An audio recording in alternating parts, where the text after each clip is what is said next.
योग पुरुष परमदेव महंत दिग्विजय नाथ जी महाराज की 52वें पुण्यतिथि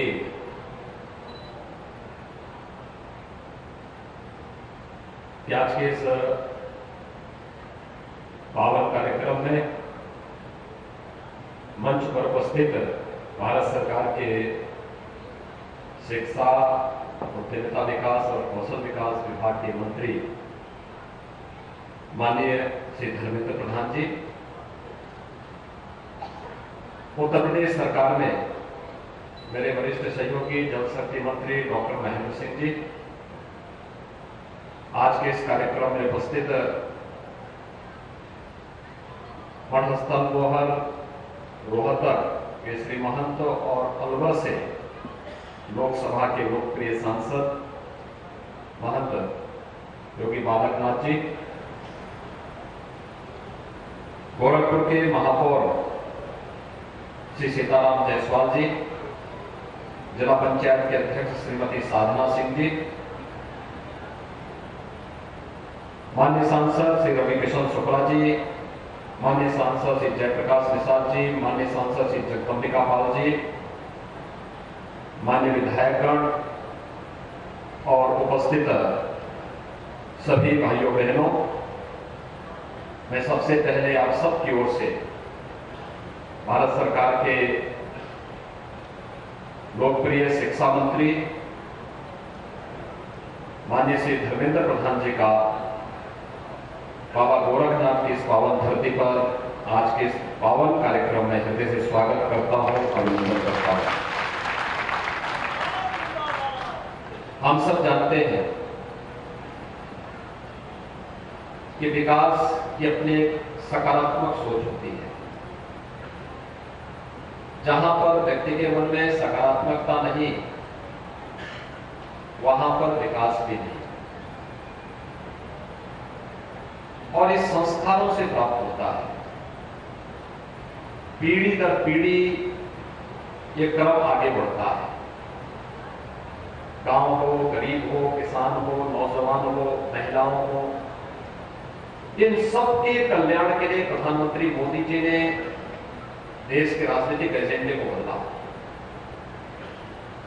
और मुझे याद है जब आज से लगभग 15 वर्ष पहले मुझे माननीय धर्मेंद्र प्रधान जी के साथ एक आंदोलन में उड़ीसा में शामिल होने का अवसर प्राप्त हुआ, तो मैंने इस बात को महसूस किया था वहां पर कि कैसे एक गरीब की जमीन को बचाने के लिए एक केंद्रीय मंत्री, एक सांसद सड़कों पर आंदोलन कर रहा है, और हम लोगों ने कोणार्क से लेकर के पुरी के बीच में पूरे इतने बड़े लंबे क्षेत्रफल में उस आंदोलन को अपने आंखों से देखा था। और भाइयों बहनों, इसके उपरांत जब मोदी जी के कैबिनेट में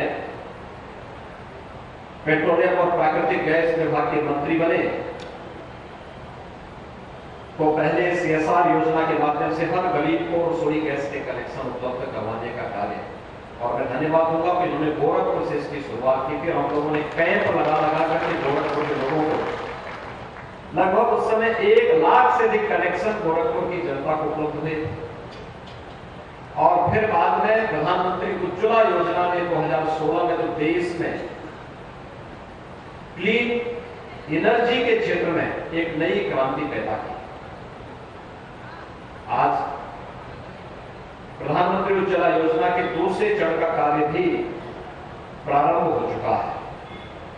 हर एक उस गरीब की ना जाति देखना है, ना क्षेत्र देखना है, ना उसका चेहरा देखना है, ना उसकी भाषा देखनी है। भारत का नागरिक है, जरूरतमंद है,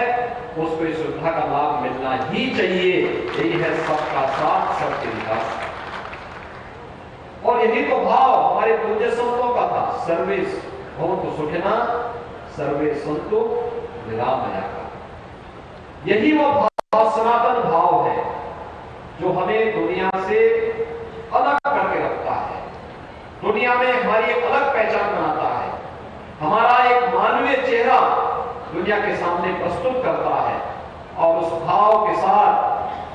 जब गरीब की भी और किसान की भी चिंता होती है। आप याद करिए 1990 में गोरखपुर का खाद कारखाना बंद हो गया और आज प्रधानमंत्री मोदी जी के मार्गदर्शन में गोरखपुर का खाद कारखाना अगले महीने फिर से चालू होगा। विध्वंसात्मक ताकतें थी तो बंद हो रही थी, फैक्ट्रियां बंद हो रही थी, रोजगार बंद किया जा रहा था, लोगों के पेट पर लात मारा जा रहा था। लेकिन जब एक सकारात्मक सोच की सरकार, राष्ट्रीय मूल्यों की सरकार देश के अंदर आती है तो एक सकारात्मक सोच के साथ आगे बढ़ते हुए विकास और इंफ्रास्ट्रक्चर के डेवलपमेंट के लिए किस प्रकार के कार्यक्रम होते हैं, ये आज हम सबको देखने को मिल रहा है। मैं आज के इस अवसर पर जब वह मेरे पूज्य दादा गुरु ब्रह्मलीन महंत दिग्विजयनाथ जी महाराज की इस मूर्ति की स्थापना और नारोण कार्यक्रम में यहां पर उपस्थित हुए हैं, गोरखपुर के वासियों की ओर से, प्रदेश के नागरिकों की ओर से हृदय से उनका स्वागत करता हूं, अभिनंदन करता हूं। भाइयों बहनों, हम सब जानते हैं महंत दिग्विजयनाथ जी महाराज मेवाड़ के उस इतिहास प्रसिद्ध राजवंश में पैदा हुए थे जिसने अपने व्यक्तित्व और कृतित्व से देश के सामने और दुनिया के सामने अपना एक नया इतिहास लिखा था और रचा था। भले ही घास की रोटी खानी पड़े, लेकिन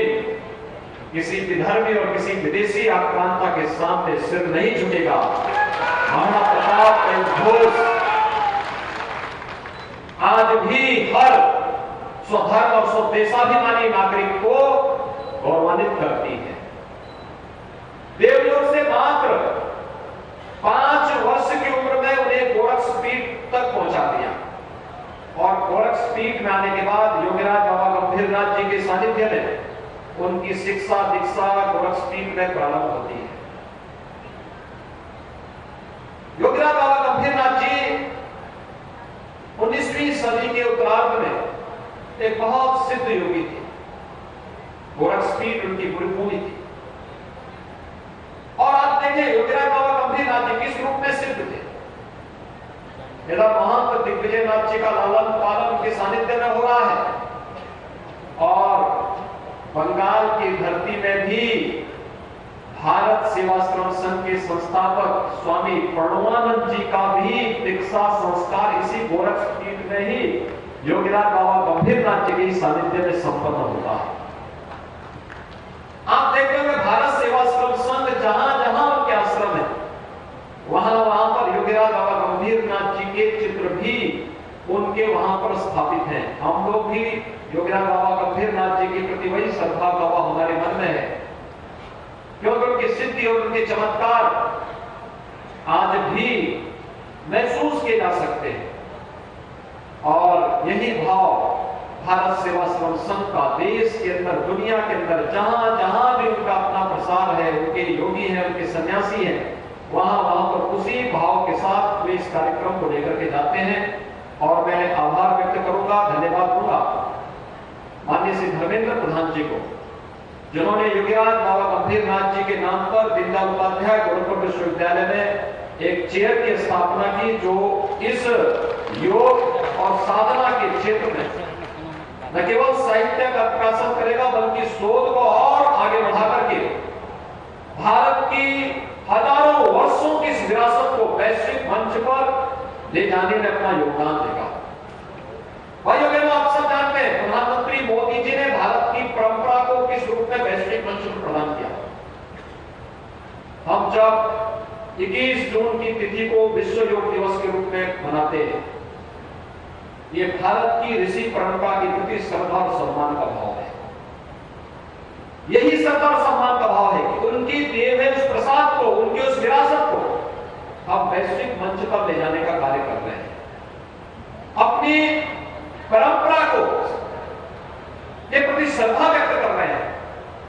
और वही श्रद्धा को व्यक्त करने का एक माध्यम आज योगीराज बाबा गंभीरनाथ जी के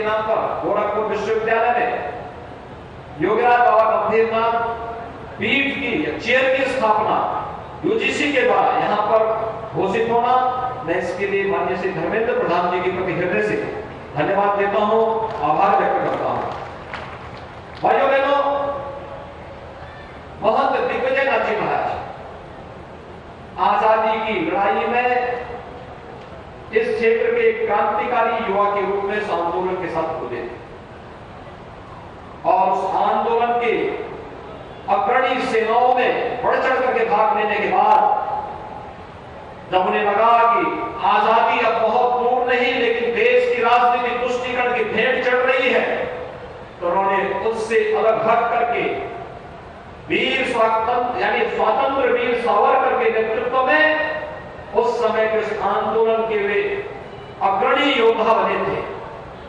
जहां देश की स्वाधीनता के इस कालखंड में वे इस युद्ध को निरंतर आगे बढ़ाते रहे, इस आंदोलन को आगे बढ़ाते रहे, वहीं आजाद भारत में किस प्रकार के नागरिक होने चाहिए 1932 में महाराणा प्रताप शिक्षा परिषद की स्थापना उन्होंने इसी गोरखपुर में की थी, जिसने 1956 में जाकर के गोरख आज के दीनदयाल उपाध्याय गोरखपुर विश्वविद्यालय की जो आधारशिला बना था। और आज लगभग 4 दर्जन शिक्षण प्रशिक्षण संस्थाओं का संचालन महाराणा प्रताप शिक्षा परिषद कर रही है। आज मुझे हृदय से प्रसन्नता है, यहाँ पर गोरखपुर विकास प्राधिकरण और संस्कृति विभाग ने मिलकर के ब्रह्मलीन महंत दिग्विजय नाथ जी महाराज की स्मृति को जीवंत बनाए रखने के लिए, आने वाली पीढ़ी के लिए उनका स्मरण कराने के लिए, क्योंकि गोरखपुर के विकास का जो भी खाका बना है, गोरख पीठ हो या गोरखपुर या पूर्वी उत्तर प्रदेश के विकास का, उसके पृष्ठभूमि में महंत दिग्विजय नाथ जी कहीं न कहीं अक्सर उसका अक्स देखने को मिलता है। आज गोरखपुर में जो खाद कारखाना 1990 में बंद हो गया था, इस खाद कारखाना को स्थापित करने के लिए भी महंत दिग्विजय नाथ जी नहीं, उस समय में सांसद थे, उसी समय गोरखपुर का खाद कारखाना स्थापित हुआ। और यही नहीं, बिहारी मेडिकल कॉलेज की स्थापना हो या फिर गोरखपुर में एक समय मदन मोहन मालवीय इंजीनियरिंग कॉलेज जो आज एक तकनीकी विश्वविद्यालय के रूप में अपनी सेवाएं दे रहा है, ये उस कालखंड की वे सेवाएं हैं जो गोरखपुर के जनप्रतिनिधि के रूप में उनके सार्थक प्रयास से गोरखपुर को इस प्रकार की अमूल्य चीजें उस कालखंड में प्राप्त हो गई। आज भौतिक रूप से नहीं लेकिन गोरखपीठ का संदेश और उनके द्वारा स्थापित संस्थाएं निरंतर उनके संदेश को लेकर के जन जन तक पहुंचाने का कार्य कर रही है। उनका यह भव्य प्रतिमा और यह भव्य मंच निरंतर गोरखपुर के नागरिकों को, पूर्वी उत्तर प्रदेश के नागरिकों को स्वदेश, स्वधर्म और राष्ट्रीयता से जुड़ने की निरंतर प्रेरणा प्रदान करता रहेगा। इस विश्वास के साथ मैं आज के इस अवसर पर माननीय श्री धर्मेंद्र प्रधान जी का